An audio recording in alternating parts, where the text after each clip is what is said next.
Hello and welcome to this week's edition of This Week at Endicott. I'm Matt Layton. And I'm Brianna Marr, and here's what's happening at Endicott this week.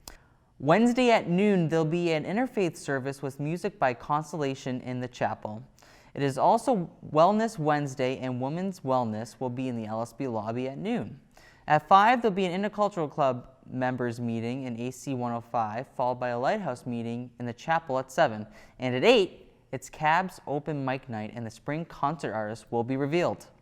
Thursday at 11:30, Women's Her Story Month pop-up library will be in Lower Callahan, and free La Victoria games will be in the chapel.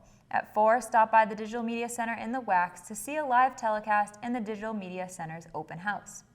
Find out what goes into a live TV studio program as students produce and participate in segments that highlight some of Endicott's extracurricular activities. At 6, EC Buddies will be hosting a talent show at Gully's.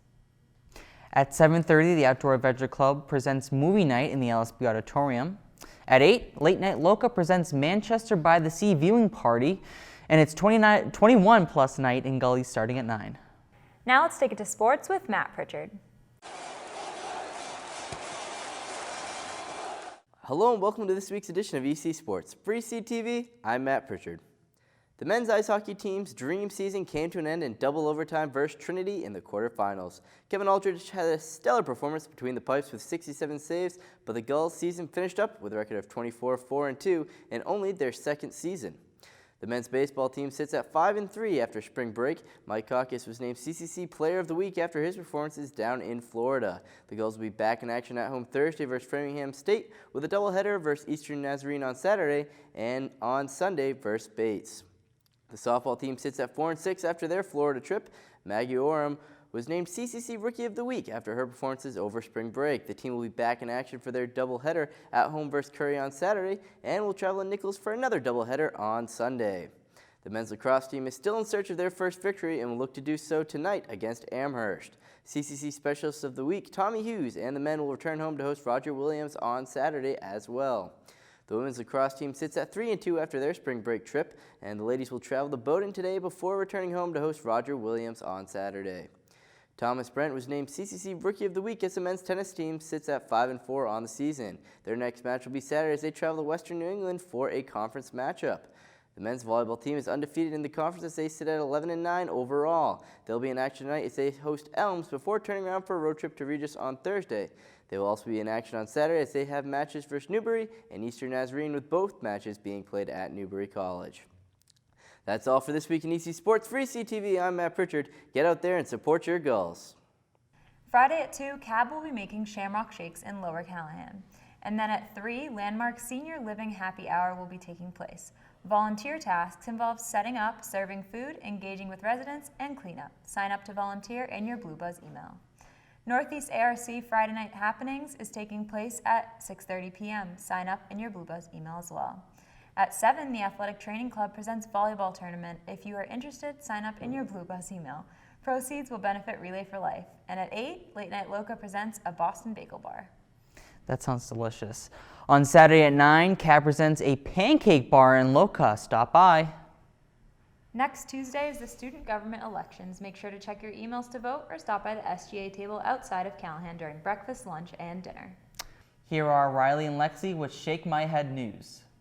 Hi, and welcome to Shake My Head News, where we give you the most ridiculous stories from around the world. I'm Lexi Lozano. And I'm Riley Fitzgibbons. Key West police nabbed a man wanted in Georgia for an assortment of violent crimes after he used a CVS store rewards card, which led police to his whereabouts.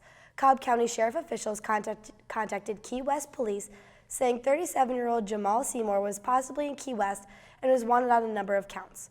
When police approached him, he ran away, got caught, gave police fake identification, and was finally arrested.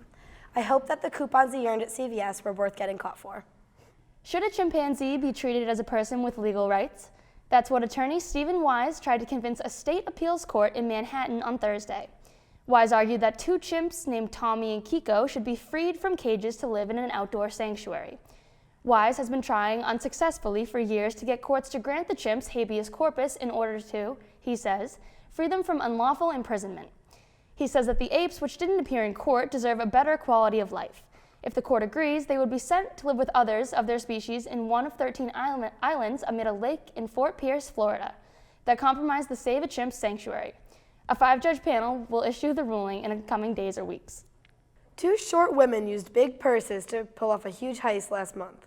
2 women shoplifted 22 bottles of liquor from a Walgreens in Weston, Florida. That's $2,450 worth of alcohol.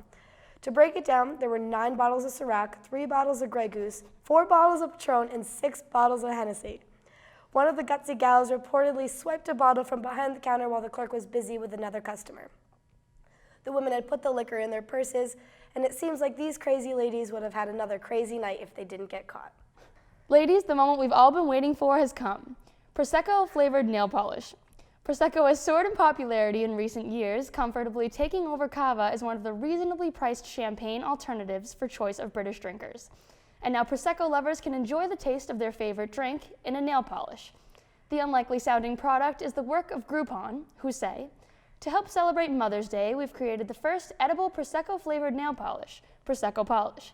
Combining our love for manicures and Prosecco, the nail varnish is made with real Prosecco and smells and tastes just like the real thing. Because who doesn't want to taste their nail polish just once in a while?" That's really gross. That's all we have for you today. Thanks for tuning in. And thanks for staying foolish. Back to the desk. Just before spring break, Endicott welcomed Professor Edward Slingerland, who discussed the philosophy within his new book, Trying Not to Try. Endicot's own professor, Rich Nastasi, took some time to talk to him. Let's check it out. Professor Slingerland, who is an expert in early Chinese thought, and his book that is currently out, Trying Not to Try, having to do with spontaneity. And Professor Slingerland, so what is the power of spontaneity? Yeah, so in our culture we tend to think that the way we achieve our goals is by striving, right? So we try really hard, and if you don't make it, try harder. And there are some goals for which that's the right approach, but the problem is there are actually a lot of goals in life that can't be attained through direct effort. So things like happiness, charisma, fun, like you can't force fun. You can't force love. Something like love of learning, if you're trying to get kids to really enjoy learning things, it's not something you can force them to do. So there are a lot of these important goals in life where the only way to attain them is to kind of back off and not pursue them directly. And athletes are aware of this, so we have certain sub-communities like athletes and performers who are very conscious of this. They know that they perform at their best when they're in the zone, or they're relaxed, they're not trying, and they're very worried about this, what happens when you start thinking too much, when you start trying, and then you mess up your performance. So this problem of choking or freezing up on stage. So that's the problem of trying not to try, is that when you're in a situation where you know you need to relax to do well, how do you force yourself to relax? How can you try not to try? How can you make yourself be spontaneous? Wow, and it's something that happens over time. Can you practice not to practice? Yeah, there's different strategies. So one of the things I talk about is these early Chinese thinkers who have as their ideal this term, wu wei, effortless action. Spontaneity. You can translate it as spontaneity. It's the state they want you to be in. They think if you can get into the state, you'll be successful in the world. You'll move through the world effectively. You'll be effective in social situations. But they have this problem of how do you get people to be. You can't try to be wu wei. There is a real paradox involved, and I talk a little bit about why, from a cognitive scientific perspective, it's a paradox. You're basically the part of your brain that you're using when you're trying is the part that you need to shut down. So it's directly paradoxical. So they developed a variety of strategies for basically doing an end run around the paradox, trying to strategies for tricking yourself into spontaneity. And people in our culture, we have a few strategies like this. So if you have insomnia, what do? You don't directly try to force yourself to go to sleep. You count sheep, or you do, and that's a way of basically distracting your mind and boring yourself enough that you eventually fall asleep. So the early Chinese developed a variety of strategies for getting around the paradox of wu wei, the paradox of trying not to try. And so I think knowing about these strategies, just first of all identifying the problem and seeing all the areas in our lives where it appears, where we don't often notice it, is helpful. And then having at our disposal a kind of toolbox of these different potential ways around it is a helpful antidote I think, to this focus that we have on striving and trying and rational self-control. Goodness. Well, thank you so much. For those of you who are not going to be here later on this evening to hear Professor Slingerland, his book, Trying Not to Try, actually is in our bookstore, and you can find it, and some of the things that he talks about, all the things that he talked about, will probably be contained within those pages. Yeah, sure. Yeah. Within those pages. And we're so happy and proud to have him on campus, and we're very lucky to do so. So thank you again. Yeah, thanks. Well, that does it for this week. Thanks for joining us. I'm Matt Layton. And I'm Brianna Marr. See you next week.